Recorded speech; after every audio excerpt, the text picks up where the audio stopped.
पंजाब से हैं भगवान दास जी, स्वागत है आपका। हाँ जी, अपने गुड़िया है जी 10-11 साल की जी 11 साल की गुड़िया है आपकी। हाँ, वो रात को सोते हुए दांत खिचड़ती है जी। रात को सोते वक्त दांत सोते हुए दांत खिचड़ती है, ठीक है, जैसे ठीक है। चढ़ करते हैं। ठीक हाँ है जी। ठीक है जी। इनको एक दवा आप दीजिए। और वो दवा क्या है? कैल्शियम।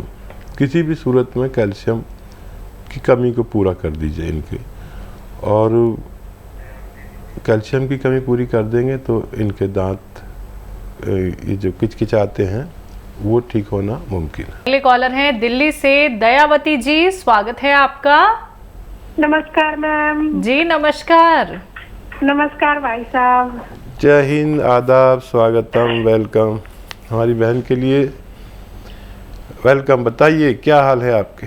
हाँ ठीक है भाई साहब। भाई साहब मैं ये पूछ रही थी, थायराइड की दवाई खाते हैं तो उसके बाद नाश्ता मतलब कितनी देर में खाए? आधे घंटे बाद। और एक ये सवाल है कि जो मैं ये धनिया, सौंफ, सौंठ और नमक जैतून मिला कर जिनको भी देती हूँ ना, उनको मतलब ये यूरिन में जलन होती है ना, उनको बहुत फायदा हो रहा है बहुत जी। और सही बात है। एक सवाल ये है, जैसे अभी आपने बताई आँखों के लिए, आँखों में थोड़ी सी जलन सी ना मेरा भी हो जाती है, तो ये एक आधी ये मुंडी बुट्टी का मैं भी खा लूँ? ठीक है ठीक है। और क्या सवाल? बस इतना ही है भाई साहब, इतने बता दो। रोज ज्ञान देते रहते हैं कुछ ना कुछ जो समझ में आता है। देखो हमारी बहन का फ़ोन आ गया, आज हमारा दिन बहुत अच्छा जाएगा।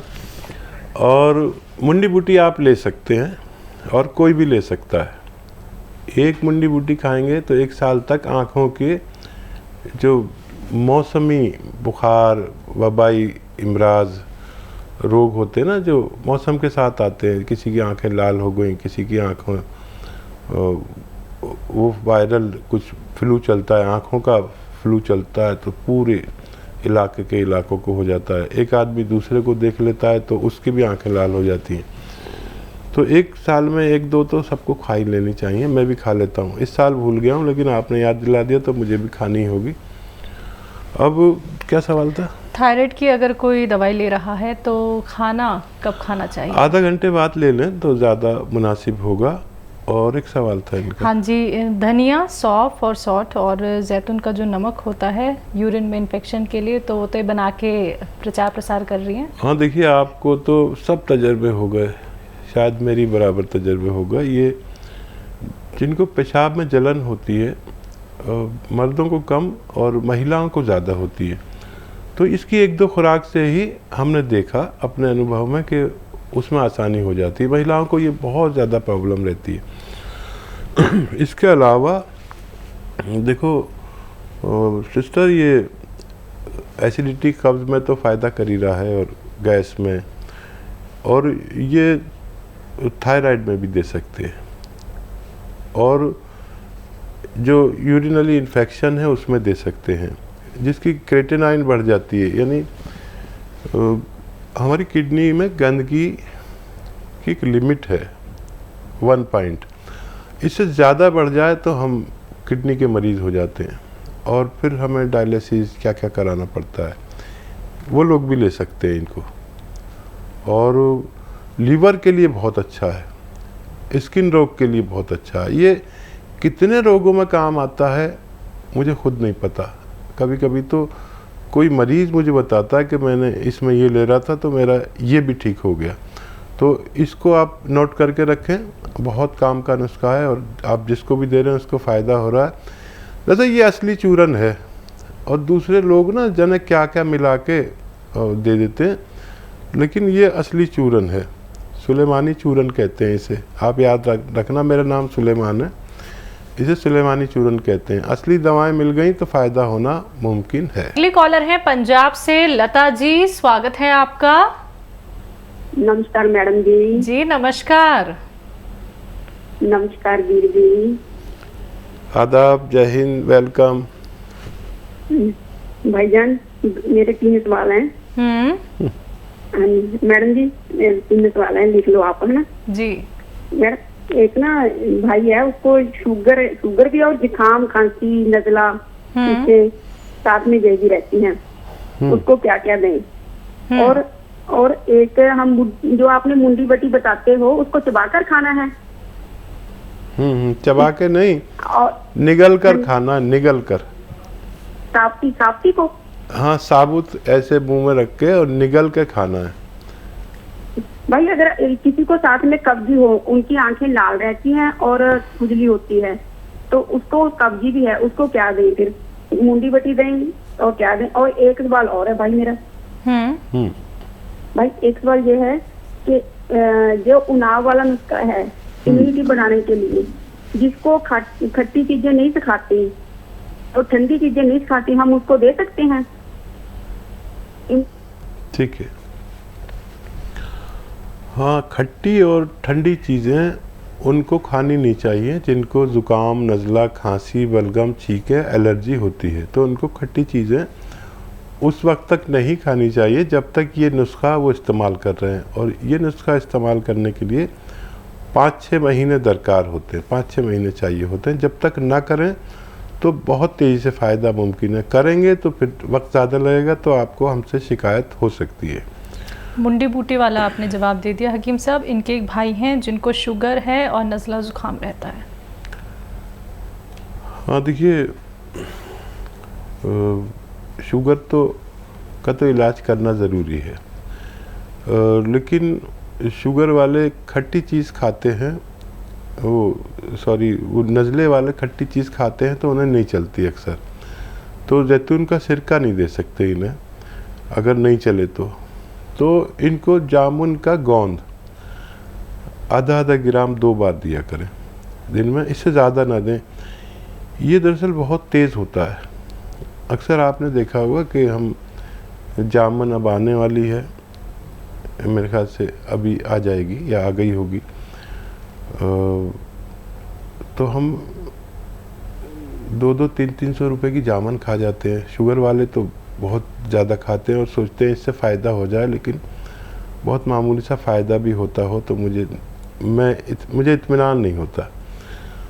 इसी का एक गोंद आता है जिसे जामुन का गोंद कहते हैं, असली ले लें और आधा ग्राम खाने से पहले, आधा 1 घंटे पहले खा लिया करें।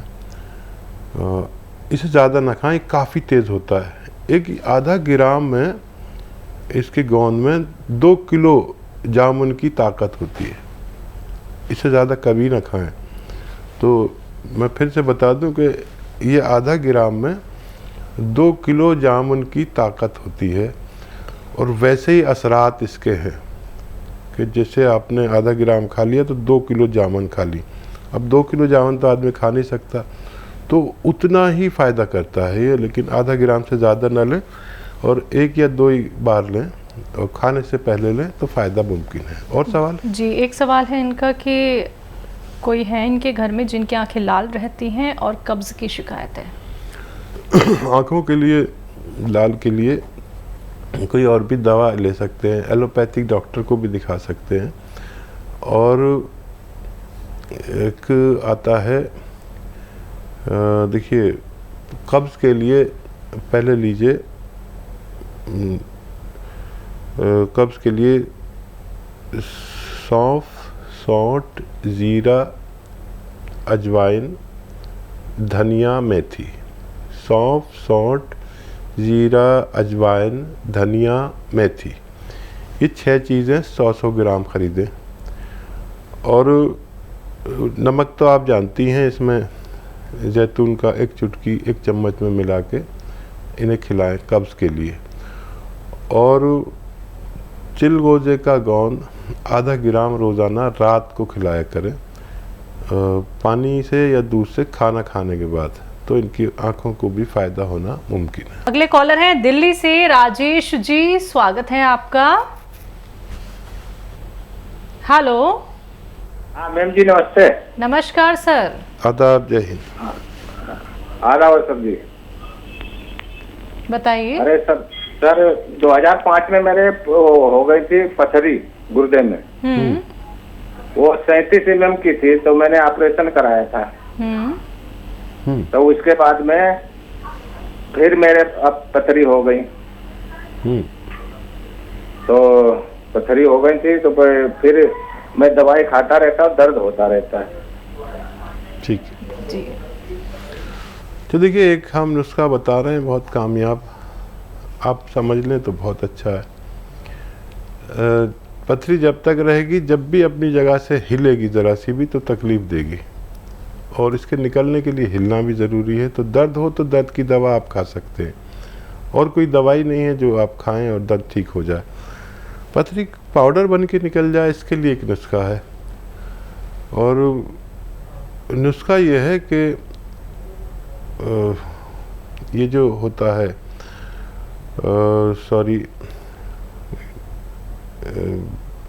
गूलड़